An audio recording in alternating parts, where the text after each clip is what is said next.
Israeli bombs are hitting refugee camps in Gaza, killing 4 children, as Israel claims it's ready to significantly expand the assault. In all, the death toll in the bombardment has risen to at least 50 Palestinians since Wednesday. Hamas has been retaliating against the attacks with rocket fire, killing 3 Israelis over the same period. Its most recent strikes hit the south of Israel, also targeted Tel Aviv. Let's speak to RT's Paula Sleer, who was there in Tel Aviv for us. Good to see you, Paula. Civilian casualties in Gaza mounting, with Israel now hitting refugee camps. Is Israel sticking to its line that it's only targeting military sites?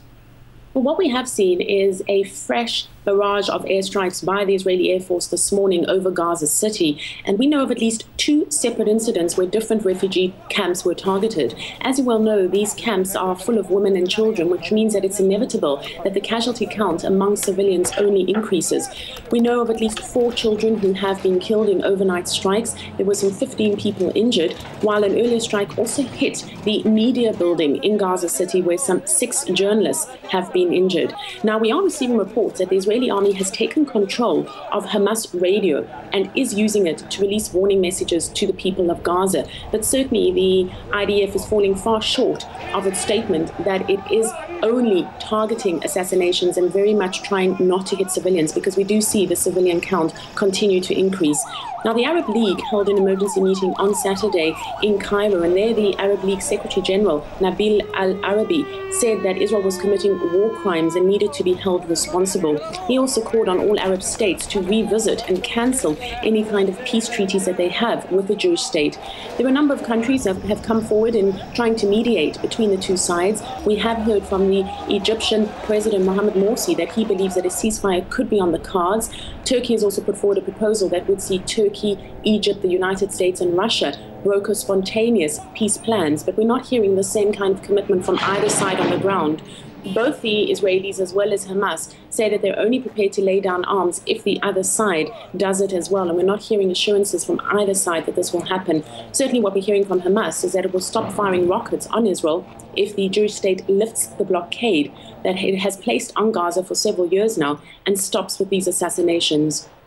Well, you talk about the increase in civilian casualties and assassinations as well, Paula. Of course, as you and I both know, Prime Minister Netanyahu has already said that Israel is very ready to expand the operation. Does it look like a ground assault is about to be launched? I know there are tens of thousands of troops that have been amassing along the Gaza border. Well, at his weekly cabinet meeting on Sunday morning, the Israeli Prime Minister Netanyahu did say that he was ready to significantly expand, those were his words, the Israeli operation in Gaza. In Tel Aviv, immediately following this, there were sirens held, and there were at least 2 rockets that were intercepted by the Iron Dome missile defense system. This has sent out alarming warning bells, particularly to people living further in the center and towards the north of the country, that Hamas and other militants are firing now long-range Iranian-made missiles.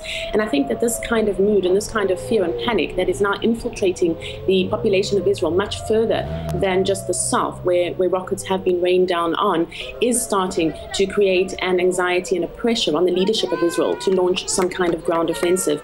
There was a barrage of rockets that did hit the south of Israel this morning. We know that 1 person has been seriously injured, but many of the rockets are still falling far short of their target. There has been movement along the Israel-Gaza border with the Israeli tanks and armored personnel vehicles. This does raise the question of whether or not a ground operation is imminent. The roads around Gaza have also all been sealed, and the IDF has confirmed that it is attacking from the sea, plus airstrikes, plus drones. So you certainly have an intensified Israeli operation against Gaza.